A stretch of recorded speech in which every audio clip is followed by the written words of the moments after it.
All right, it is the Sports Mashup number 103, March 2020. Nope, March 22nd. Nailed that. 2023 is the year. We'll begin in the NBA where Michael Jordan is a quitter. When the going gets tough, he's trying to sell his stake in the Hornets. But Quitter. he's like the full owner, right? There's no other. So is he just I'm trying sure to there's sell? there's other people that have bought some percentages of the franchise. I'm sure. I just think that he's probably the majority owner. Yes, I don't know. Is he trying to sell all of them, or is he just trying to sell some of his stake? I don't know, but either way, quitter. Okay. Let me look. Jordan sold a significant minority stake in the Hornets to Plotkin and D1 Capital CEO Daniel Sundheim. They're looking to buy the team. The Hornets never won an NBA championship and have a 22-49 record. That's what the article said. He wants to sell majority stake in Hornets, so I think he's out. He's expected to remain with a minority stake, but that would mean that he's going to be a lot less involved, I'm sure. Who knows how involved he even is, but Just to keep the Jordan brand on their jerseys. yeah, I mean, that Which franchise is going nowhere fast. are they even allowed to wear the Jordan apparel other than shoes? Who, the Hornets? Yeah, because in the league specifically to Nike or Adidas.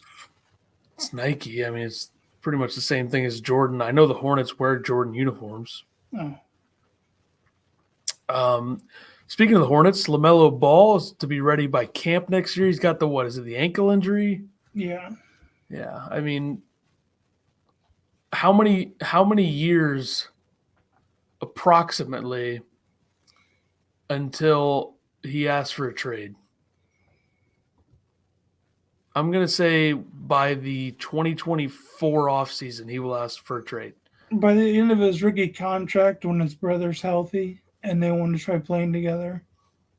His brother's never going to be healthy, though. That's the unfortunate part there. I mean, he just had his third surgery, which is supposed to be his best chance to return. Even if he is healthy, he's going to suck with And those then knees. they'll try trying to get Jello on the team so they can all three be together, like the Giannis and his brothers. They'll all be together in China, yeah. LaMelo's the only good one at this point. Clippers' Paul George helped off the court last night with an apparent right leg injury. Didn't look good. The Clippers are done if he's seriously hurt. I'll say that. And I was also amazed at Lou Dort's defense on Kawhi Leonard at the end of the game last night for OKC. It was elite defense, a different level of defense. Yeah, I didn't know if you saw it. It's on ESPN right now. But yeah, like it looked like he hyperextended it before even landing, and then landing as he just went straight backwards. Well, you got to hope because he couldn't put any weight on it. You got to hope that it's a like a hyperextension, and then he can be back in the playoffs. Would be the hope because I don't think it's going to be nothing. And that's the same knee that he destroyed. Yeah. So you got to hope that he didn't re-tear something. Yeah, we'll see what happens there. And then you had Monday, Julius Randle has the Knicks' first 50-point game since Carmelo Anthony in 2014. He had 57 in a terrible loss. Who was it they were playing? Minnesota gave up 140 points in regulation to Minnesota. Taurean Prince, of all players on that team, had 35 points. That's a very non-Tom Thibodeau Knicks game to play absolutely zero defense. And then would you say him and Brogdon combined for 80? Him and Brunson had 80, yeah. Oh, Brunson, yeah, Brogdon's on Boston. And, I mean, fun fact with Brunson and Brogdon is that they both went to universities that start with the letter V. How about that? And both very good college players. Yeah. Carl Anthony Town is to make his return tonight. He's been out since November 28th. It's another thing. They give up 140 points without Towns even in the lineup for Minnesota. Mm-hmm. But, I mean, they've played good small ball without him because at the beginning of the season, they're mixed with Towns and Rudy. I mean, Anthony Edwards was the one who was totally against it. Here's the thing. Now, what do you do when he comes back? Are they both on the court at the same time? Here's the thing with Minnesota. They're probably going to be in the playoffs or the play-in, and nobody is scared of that team. Just so everybody knows, nobody's afraid of that team. And playoff playing games begin April 11th through the 14th. So you're in 2 weeks. Playoff start. Yep, feels like it's really sneaking up on you. And then last night, Jason Tatum tied Larry Bird's franchise record for most 30-point games in a season with 39. And the other guys on there, John Havlicek had 38, Larry Bird had 37, Paul Pierce had 33. I mean, still got time he could break it, but if not, you're still in good company. Yeah, different era. He'll break it eventually, whether it's next season. Well, and then I saw talks maybe Jaylen Brown's gone after this year, so yeah, that's a whole big discussion. And I mean, then he's doing it by himself. He doesn't have that. Is Robin who's Batman? I'm sure they would find somebody. They probably wish that Durant was available right now, though. And since the All-Star break, the best 5-man lineup in the NBA belongs to the Bulls, with Patrick Beverley, Alex Caruso, Zach LaVine, DeMar DeRozan, and Nikola Vucevic, plus 20.5 net rating. They haven't looked too bad, I guess. What do we got? Stat leaders. Oh, and then best record in the NBA is the Bucks at 51-20 at .718 win percentage. Tim Duncan's career win-loss record is 1,001 wins to 391 loss, 719 win percentage over his career. Interesting. All right, stat leaders through March 21st. Points per game, Joel Embiid, 33.6. Team points per game is the Kings at 120.9. Rebounds per game, Domantas Sabonis, 12.5. The team rebound leader is the Bucks at 48.9. I have a feeling Sabonis isn't going to be there the entire year. Probably, yes. Assists per game, James Harden, 10.8. Team assists, Warriors, 29.6. Blocks per game, Jaren Jackson Jr. of the Grizzlies, 3.1. The Nets lead in team blocks per game at 6.2. Which surprises me that Memphis isn't up there if one guy's average 3.1. You're telling me there's not 3 other guys getting a block? Yeah, that's true. Steals, still OG at 2, and the Raptors as a team at 9.3. Field goal percentage is Nick Claxton of the Nets, 70.8. The team field goal percentage leaders, the Nuggets, 50.9. Threes made is Buddy Hield at 265. Though he's only now, I think 4 ahead of Clay. Team threes, the Warriors, 1,207. And last week they were at 1,149. So made 58 threes in a week. Not bad. 3-point percentage is Luke Kennard of the Grizzlies, 46%. Team 3-point percentage is the Nuggets at 38.8.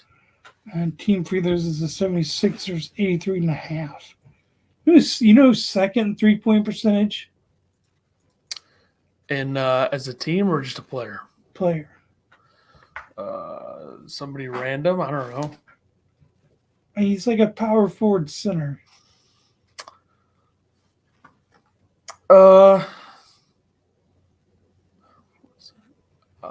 Porzingis? I don't know. Al Horford. Close enough. He's at 45 point something. Easy to be efficient when nobody's looking to guard you out there when you got to worry about everybody else in that And team. then Brogdon's third. There you go.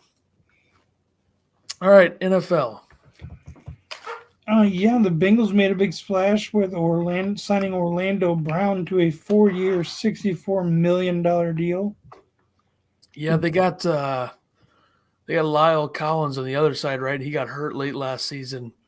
Yeah, and then a week later, the Bengals starting left tackle last year, Jonah Williams, asked for a trade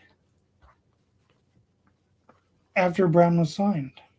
I can't imagine that anybody wants to trade for Jonah Williams when his contract right now, given he was a high first-round pick, I think it's like $10.5 million this year or something. Plus, he's been hurt. Plus, he's shown no ability to play tackle in the NFL. And he's their longest tenured offensive lineman on the team at the moment. Yeah, I mean, if there's a team, what do you give up, like a 2026 seventh if you're a bad team with cap space that can take them on? That's the only way that I see this happening. I saw a thing. It was like a free agent listing on where the remaining players could possibly go, whatever. And Donovan Smith was on there.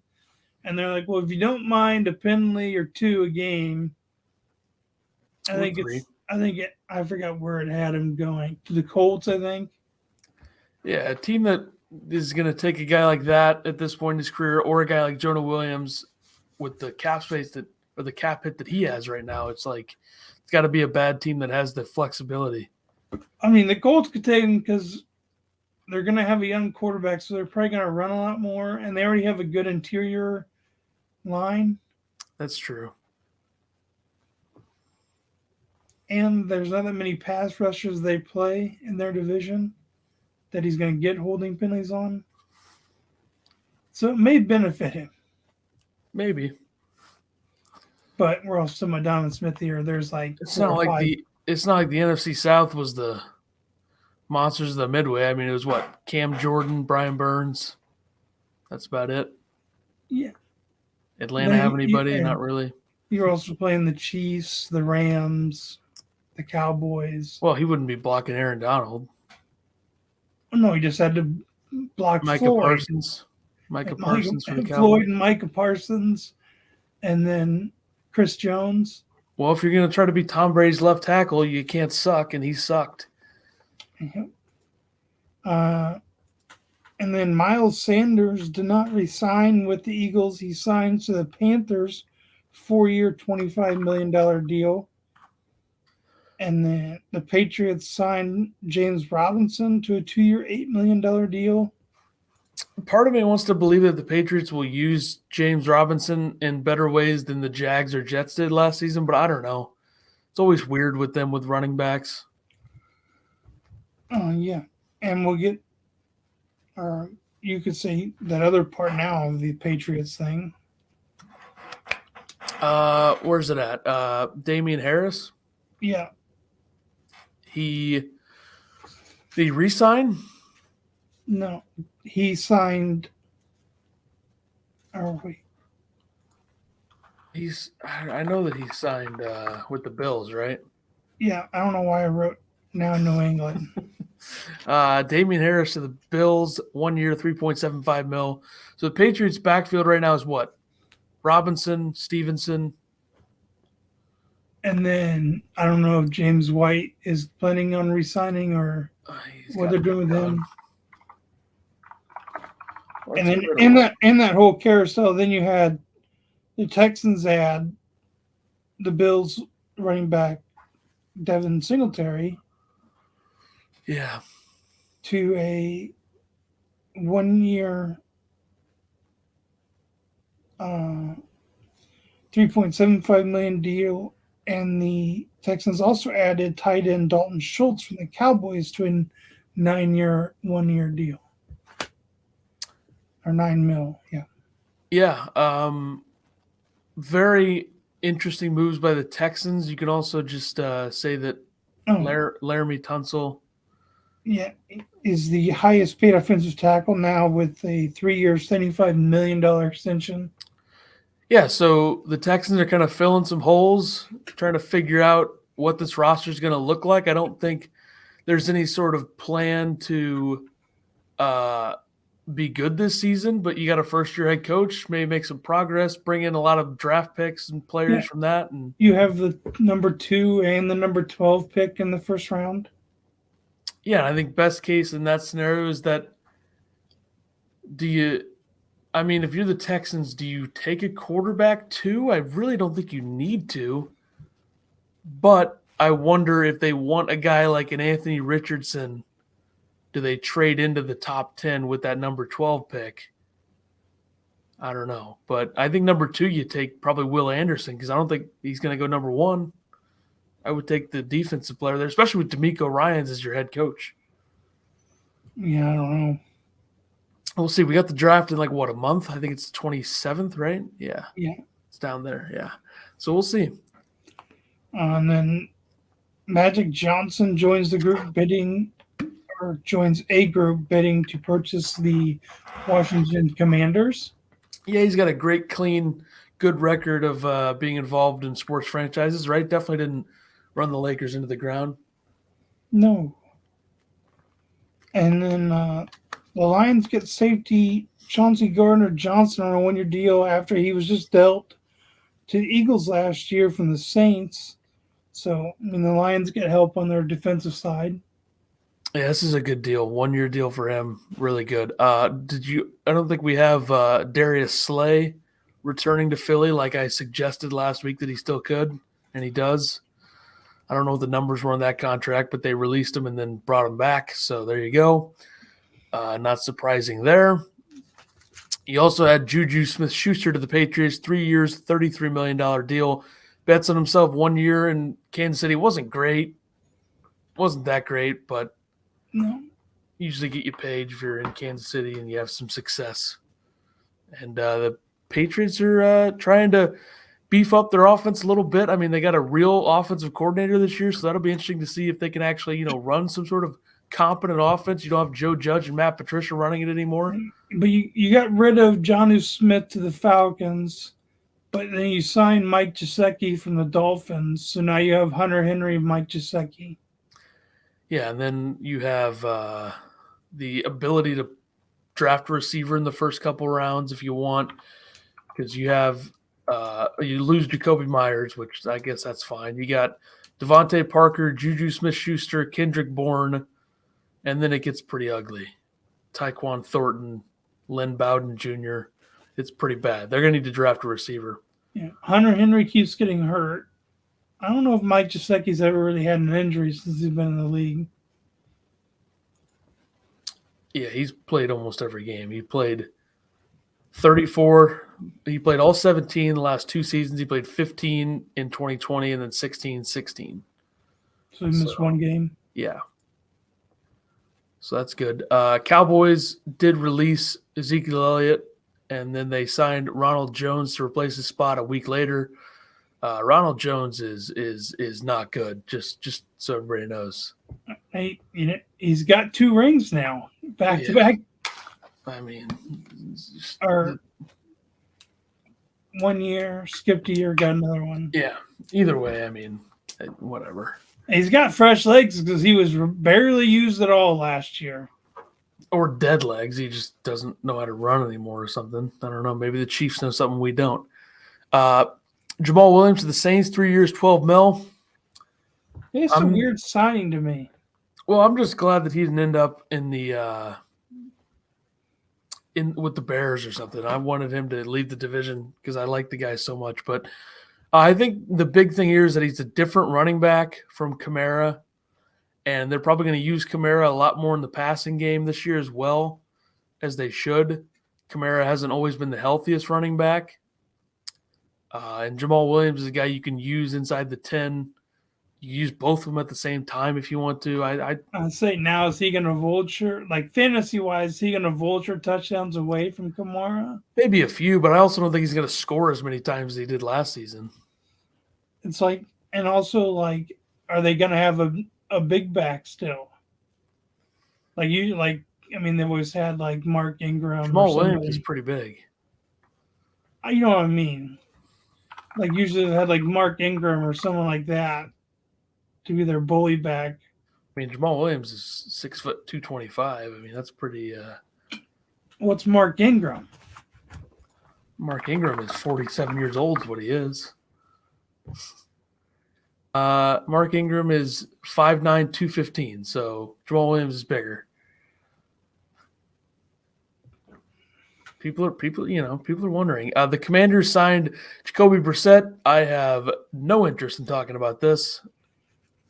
I mean, I'm guessing he's signed to be their backup. Yeah, I mean, everything's a joke there until Snyder sells the team. Let's be honest. Cowboys trade 2023 fifth and 2024 sixth to the Texans for Brandon Cooks. People look at this and they're like, how the hell did they get him for fifth and a sixth? Because his contract sucks. That's why. And he definitely wanted out of Houston because he said he did not want to be part of a rebuild. Yeah. But last season, not great for him. Didn't play a ton after the first 10 weeks of the season. I mean, he played 13 games, but he only had 57 catches. Well, I mean, their offense did suck. Well, they had their moments. I want to look at his contract here. 2 years, 39.7 is what he signed, and his dead cap is $12 million, and his cap hit this year is only 6.3 because they restructured, I believe, and then they could get out of the deal after this season. The Cowboys could and have a $6 million dead cap hit, or his cap hit next season will be 13.5 mil. So it's a lot of money for a guy who's not going to be the number one receiver like anywhere. So I think that's why most teams didn't want to do this. Plus, he's almost 30. Because what do you got? CeeDee Lamb, Michael Gallup, Then Brandon Cooks. Yeah, and he's basically gonna be like their slot receiver then now. Yeah, and 13.5 mil next year to a slot receiver is not great. Who's their tight end now? They got the one dude. What's his name? Dalton Schultz just left. Jake Ferguson, of course. Peyton Hendershot. So basically, they might draft one. Yeah, if anybody other than the Packers drafts Darnell Washington, I'm going to be very disappointed because I've been an advocate for not wanting a tight end in the first round. However, I could definitely talk myself into Darnell Washington in the first round, just so we're on the up and up there, because he's a guy who can actually block and catch and is like 6'7", 300. So anyway, just so we're clear on that, hopefully nobody else does. I'll be very disappointed. Plus the Packers, this would be a 3-year streak of drafting Georgia players in the first round. So keep going. All right. Adam Thielen, the wide receiver, signs with the Panthers on a 3-year deal. Nobody was giving him a 3-year deal except for Carolina. He looked dead last season, but we'll see if they can figure it out. Yeah, new scenery, warmer weather. They are said to have a loaded coaching staff. Who knows who's going to be throwing the ball? Maybe the Bucs and Panthers strike a little Baker Mayfield trade, huh? Yeah, for who? Andy Dalton? Kyle Trask is going to be the quarterback that you're going to have this year. Good luck. All right. I'm fine with that. Well, I'm just saying, you never know. Cam Newton, I mean, I don't know why. Cam Newton, how is he still relevant? Throws at Auburn's pro day. Can't wait, sure I can still play. Yeah, the last time you tried to play Cam, your arm looked like it was completely dead. So just give up. He said in the Pivot podcast, he wanted them to tell him what 32 quarterbacks in the league were better than him. The day before this, so Monday, he had a video saying, "Ain't 32 motherfuckers better than me." Well, here's the deal. Josh Allen, Tua, Mac Jones, Aaron Rodgers, Joe Burrow, Lamar Jackson, Deshaun Watson, Kenny Pickett, Davis Mills. That's right. Let's see. Whoever the Colts draft, Ryan Tannehill, Trevor Lawrence, Patrick Mahomes, Justin Herbert, Russell Wilson. Chino? Who's the fourth in that division? Trying Chargers, Chiefs, Broncos. Who's the Jimmy. fourth? Oh, yeah, Vegas. Yeah, Jimmy Garoppolo, Dak Prescott, Jalen Hurts. Whoever the Commanders have will be better next season. Daniel Jones, Jordan Love, Justin Fields, Kirk Cousins, Jared Goff, Kyle Trask, or Baker Mayfield. Pick your poison. That's Andy where Dalton. That's where I was gonna say you could possibly say Nope. he's better than. Nope. Whoever the Saints have, doesn't matter. Who did they get? Derek Carr, yeah. Yeah. And then who's the fourth in that division? The Falcons. Whoever the Falcons have, doesn't matter. They had the guy they drafted. Matthew Stafford, Kyler Murray, Colt McCoy, Geno Smith, or Brock Purdy, or Sam Darnold, or Trey Lance. I just named like 36 quarterbacks that are better than Cam Newton. So there you go, Cam. Hopefully he hears this. He won't, but because his arm just looked dead. I don't know what you want me to say.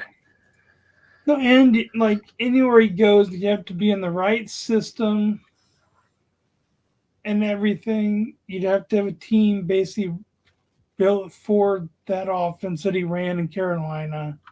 Yeah, it wouldn't work. And then if you do some as a backup, like I forgot who I was listening talking about this. Like he's a guy people gravitate to. So if he's the backup, he's going to be acting negative the whole time. So he's not. You don't want him in the locker room if he's not the starter. Yeah. And then Roger Goodell expects to receive new deal. What a fraud! Who cares?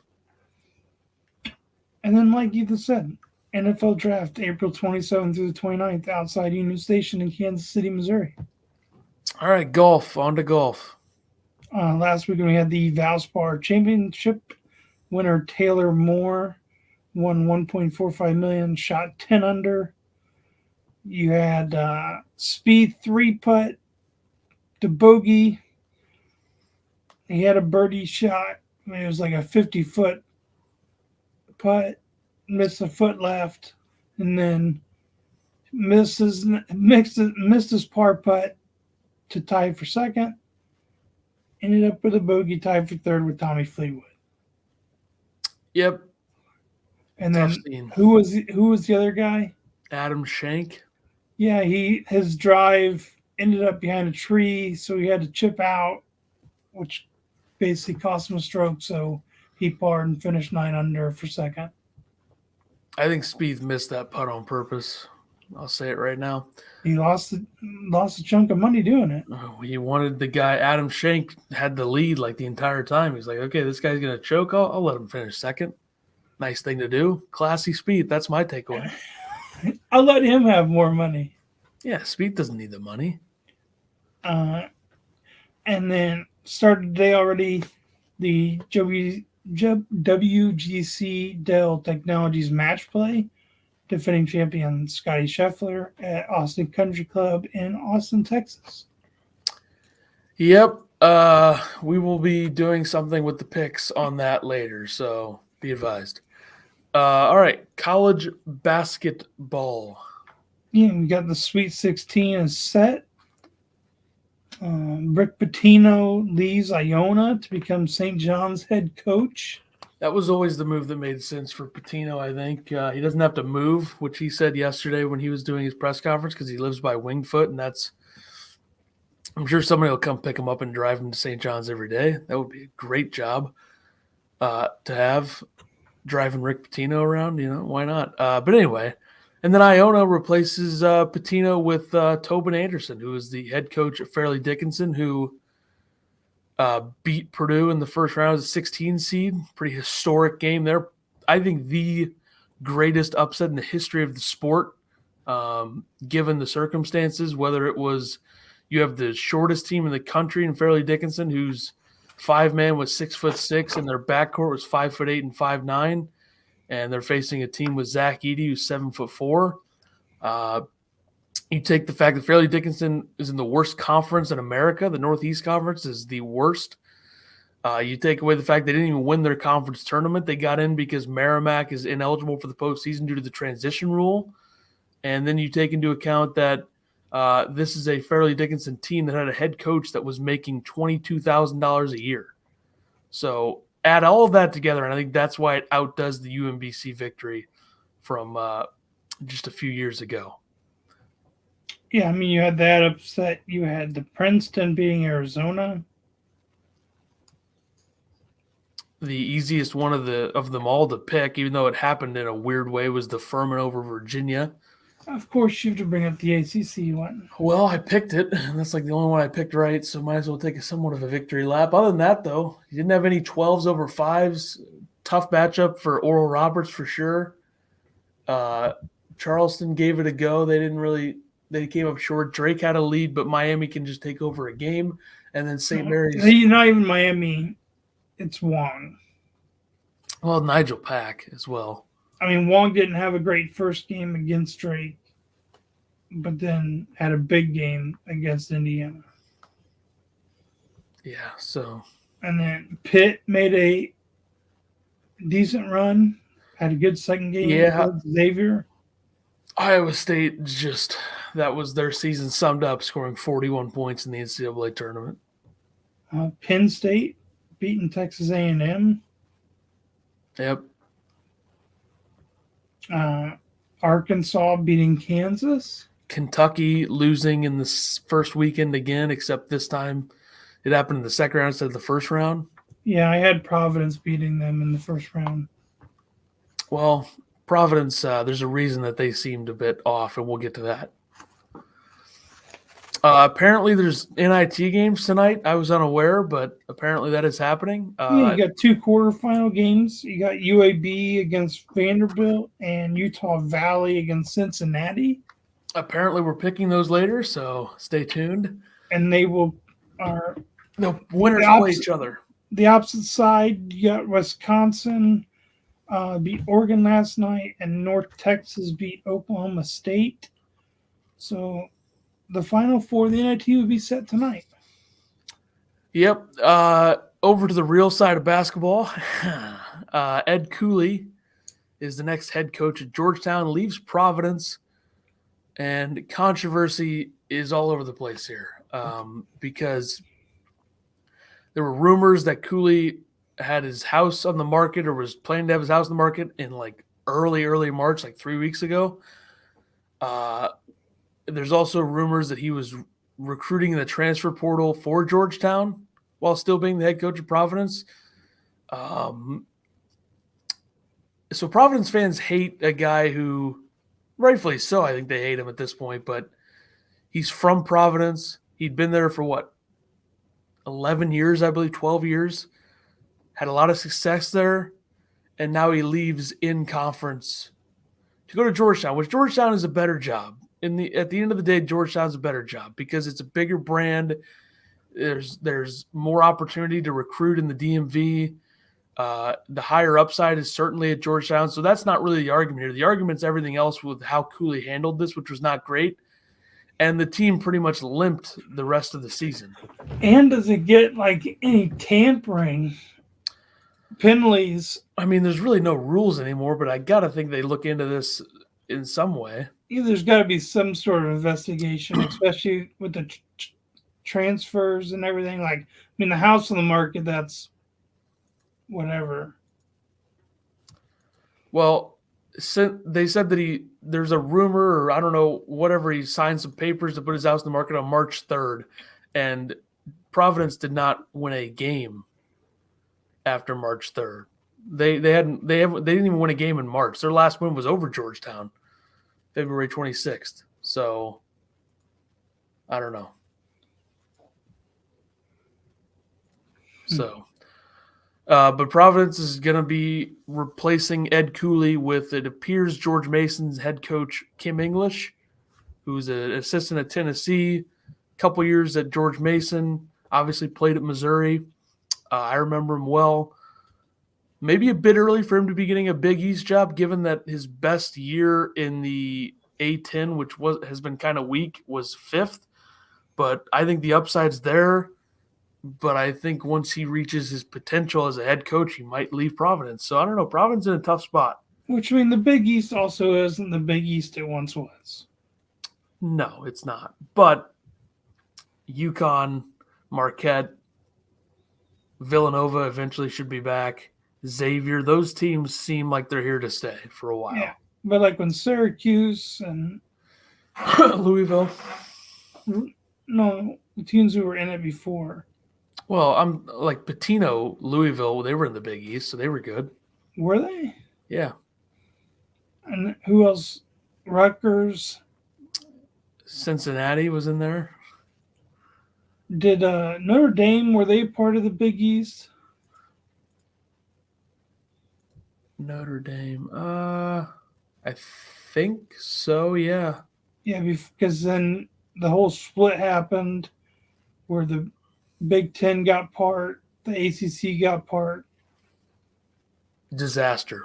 Syracuse should be in the Big East. It's Pitt. insane that they're not. Was Pitt in the Big East before? Yeah. Yeah, so Duke got Pitt, Syracuse, Notre Dame.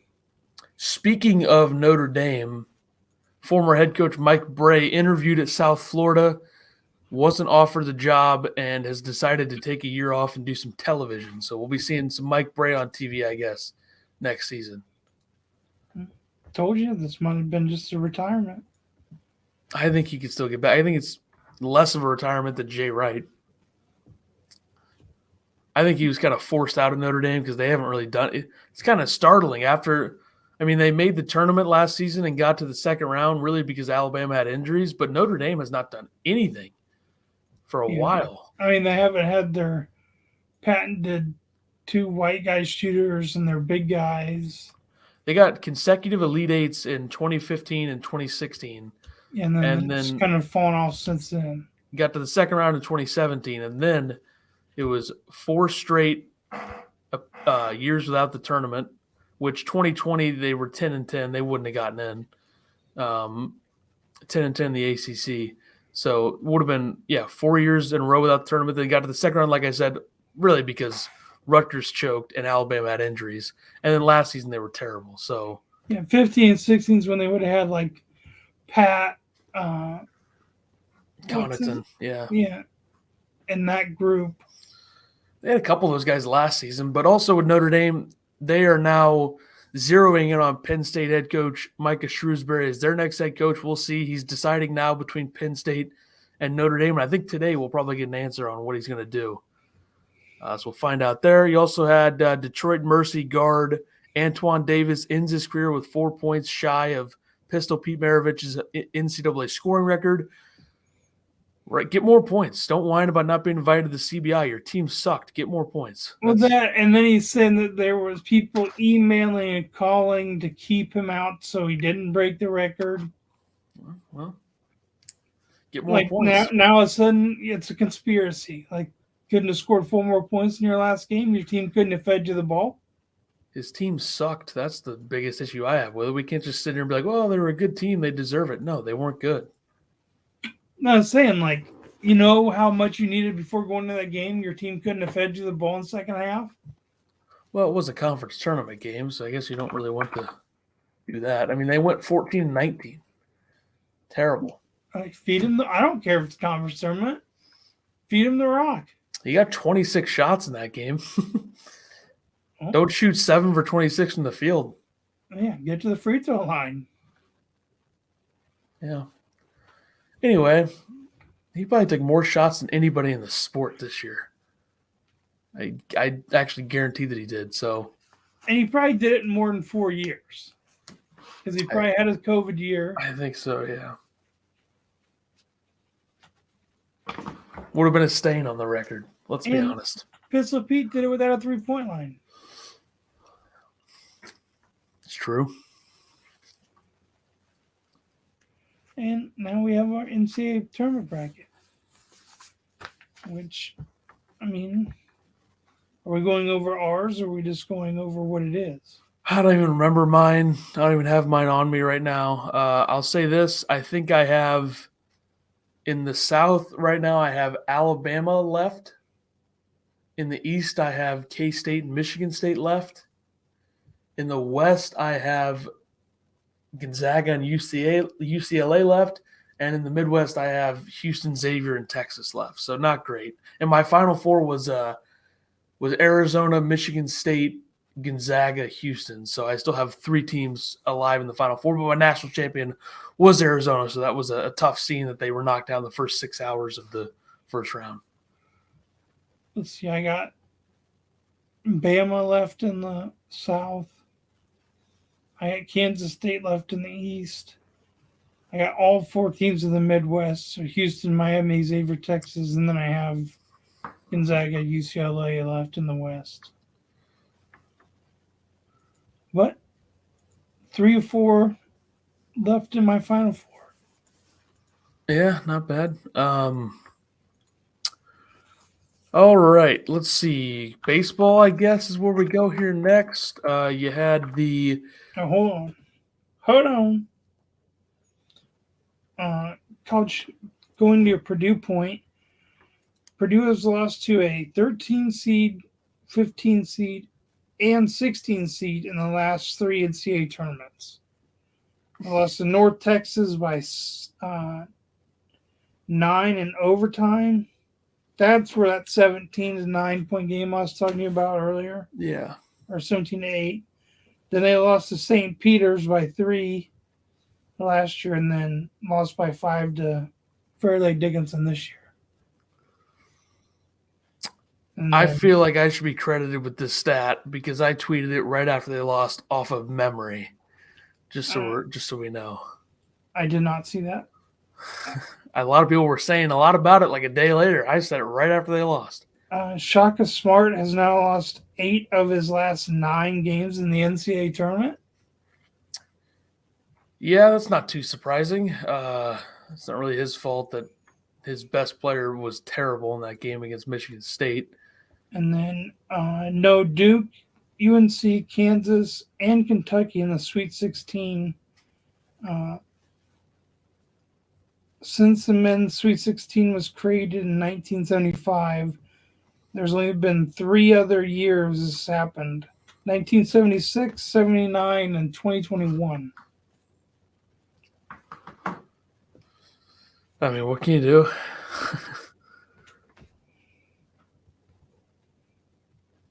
Times are changing in college basketball, I guess, since it happened in 2021 as well. Mm-hmm. Is that it? Yeah. All right. Baseball, WBC championship last night, USA versus Japan. Japan walked it off against Mexico to win in the semifinals. The U.S. destroyed Venezuela. And Japan won the WBC championship 3-2 as Ohtani strikes out Mike Trout, Angels teammates, to clinch the game. Now they'll go play a relevant baseball for 162, so have fun. But before this, the Mexico manager was mad, or he voiced his frustration that they changed the schedule, forcing them to play back-to-back nights instead of Saturday, so that the USA game could be played on Fox. Mexico was originally scheduled to play Saturday since they won Pool C over USA, but they made them play back-to-back nights so USA could play on Fox. Well, what can you do? But last night was at least a good game. There weren't blowouts like all the other games. Yeah. I thought the U.S. pitching would be the downfall of them, but it turned out that the Japan pitching, I guess, was because they locked it down. Other than Yu Darvish. Yeah, I mean, Goldie was 0 for 5. Arenado, I think, was 0 for. Trey Turner had been hitting the crap out of the ball. He had a homer. Yeah. They were bad. He was like their one constant. Yeah, they were bad with runners in scoring position last night. Had their chances, but. And then opening day, March 30th. So next Thursday. Yeah, we'll have to do some picks next Thursday or next Wednesday for the episode. So, for all you know, Ethan and I may be at the game. Probably not, but you never know. Never know. NHL. Ovechkin sets record with his 13th 40-goal season, breaking a tie with Wayne Gretzky, who had 12. Not surprising to see that he's done this. I mean, he's been a consistent goal scorer for a long, long time now. So I can't think that anybody's surprised by this. And then you have 3 teams already eliminated. One has clinched. I'm assuming the one that is clinched is the Bruins. And the ones that are eliminated are probably Columbus, San Jose, somebody like that.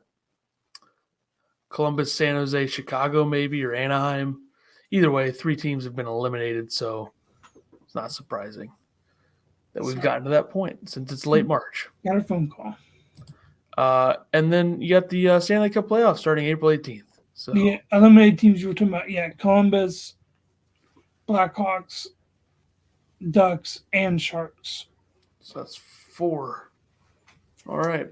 And then the Bruins are the only team who has clinched. Yeah. All right. We got, let's see. We got NHL stat leaders through the 21st of March. Point leader is Connor McDavid, 136 points. He's 30 ahead of the second, which is his teammate. And defenseman points, Erik Karlsson, 87, 18 ahead. Rookie points, Matty Beniers at the Kraken, 49. He's 8 ahead. Goals, McDavid, 58, 10 ahead. Defenseman goals, Erik Karlsson, San Jose, 22. He's 4 ahead. Rookie goals, Wyatt Johnson of the Stars, 21. He's 2 ahead. Assists is McDavid of the Oilers, of course, 78, 6 ahead. Defenseman assists, Karlsson, 65, 3 ahead. Rookie assists, Matthias Michelli of the Coyotes at 32, 2 ahead. Goal wins, Linus Ullmark, 35, 3 ahead. Goalie save percentage is Ullmark as well of the Bruins, 937 plus .005 ahead. And the team point leader is the Bruins, 54, 11, 5, 113 points, 13 points ahead. All right, let's do the picks. Where do you want to start? Last week I went 4-1. I'm now 758 and 569. I went 5-0. I'm 738 and 562. So there we go. Let's do the NBA first. All right, I got the Warriors -2.5 over the Mavs and the Suns -1 over the Lakers. I will take the Knicks +2 at the Heat and the Jazz -4.5 against the Blazers. NHL. Which is for tonight because there's no lines for tomorrow yet. Yep. So we're both picking the same games. I got the Penguins +140 over the Red Hot Avs. And the Oilers -450 over the Coyotes. Yeah, I'm taking the Avalanche and Oilers tonight. So, I mean, the Avs have won 5 or 6 straight, but keep it going. Maybe the Penguins can stop it. All right, let's get the NIT out of the way here, huh? I got UAB in a pick'em over Vanderbilt and Utah Valley -1 over Cincinnati. Me as well. I'll take both of those. All right, let's do the golf and then switch back and do the Sweet 16 to finish. All right. So for the golf, we're going to do 4 winners, and we're going to draft them one by one. Is it a snake or me, you? I think since it's just 2 people and it's only 8 picks, we just go back and forth. Okay. You can have the first pick. Oh, you said you went 5-0. It's yours. All right, fine. I mean, I'll take. Give me. You know what? I'm gonna take John Rahm plus 1,000. I will take Scotty at plus 850. All right, I will take. Let's see. Give me Max Homa plus 2,200. Ooh. Let me look at these matchups here. Who I want. I'm already lining up my next pick. Maybe I'll snipe him right here. And we'll see.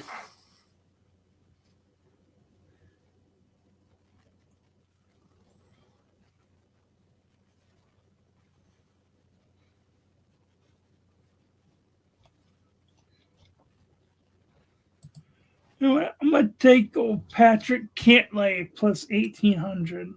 All right, give me Cameron Young plus 2,200.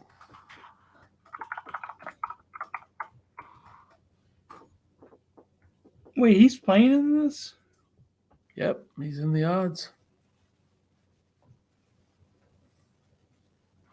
I didn't think he was able to play.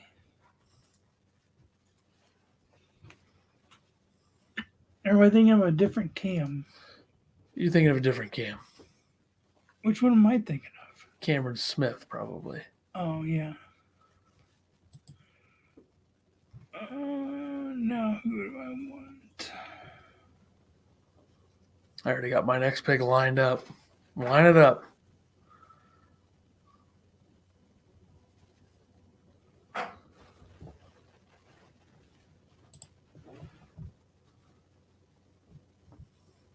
You know, I'm going to go with Tommy Fleetwood at plus 4,500.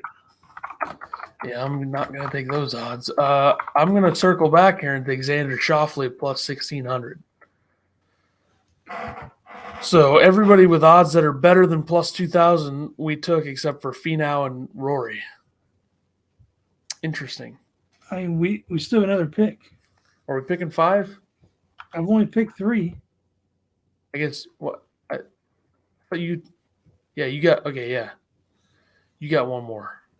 I Who already did you have take 4. in your last one? Xander Schauffele. So you might as well just take Rory.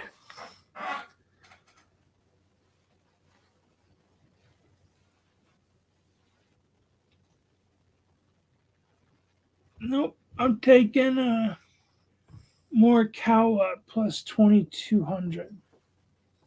Good pick. I was thinking about it. And I feel like I want to make us take another pick. All right, we can do 5. I'll take Rory McIlroy plus 1,200.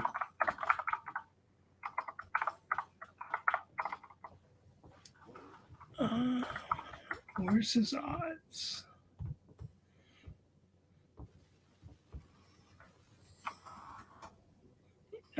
Take Kevin Kisner plus 11,000.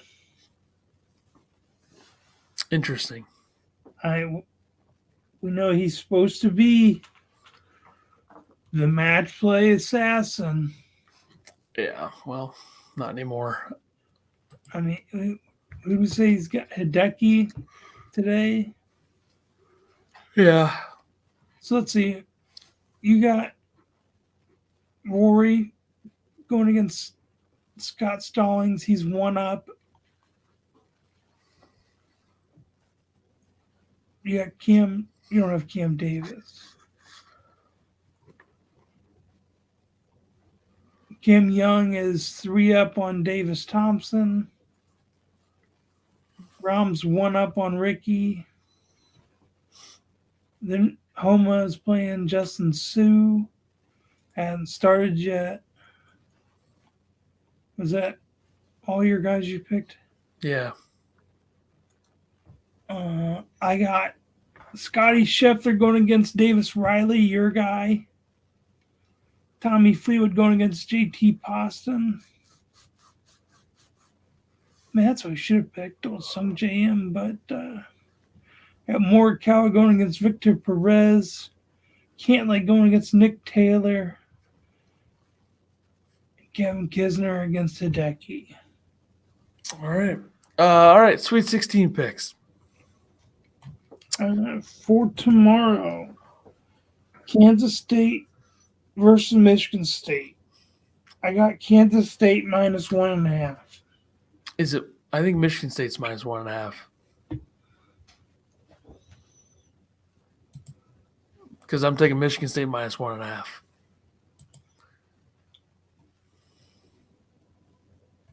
Yes, it is. So I am taking Kansas State plus 1.5. There you go.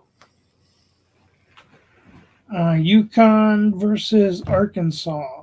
4 point. I'm taking Arkansas plus 4. I'm taking UConn minus 4. Liking UConn's bigs at the moment, playing very well. Game 3 got Florida Atlantic versus Tennessee. I'm taking Florida Atlantic plus 5.5. I will take Tennessee minus 5.5. Tennessee might win, but I just think Florida Atlantic keeps it close. And last game of Thursday is UCLA versus Gonzaga. I am taking UCLA minus 1.5. I'll take Gonzaga plus 1.5. Friday, you got Alabama versus San Diego State. Bama is a 7.5 point favorite. I'll take Bama. I'm also taking Bama. Next game, Miami versus Houston. Miami is a 7-point underdog. I will take Miami plus the 7. I think Houston wins, though. I'm also doing the same. Game 3, Princeton versus Creighton. Creighton is a 10-point favorite. I'll take Creighton. I think the air is going to be let out a little bit of Princeton sails, so I'll take Creighton. Creighton scores a lot. Ethan already knows my pick. I am taking Princeton plus 10. Not saying they're going to win, but I think it's going to be closer than 10. The last game of the Sweet 16 is Texas versus Xavier. Texas is a 4.5 point favorite. I'll take Texas minus the 4.5. They're playing well. They can defend. I worry about Xavier's ability to put games away or score at times, even though their offense is elite. They struggled against Kennesaw State, and then they almost let Pitt back into it after having a 20-point lead. So I'm also taking Texas. I think their length and athleticism kills Xavier. That's also probably a big factor, yes. So, all right, we'll be back next Wednesday. We'll have Major League Baseball opening day stuff to discuss. We'll also have a Final Four to discuss, and among other things. So we'll be back next week. And we'll see everybody. I believe the NIT championship is the 30th as well. Nobody cares about that, but we'll talk about it. We'll see everybody next week for 104. Deuces.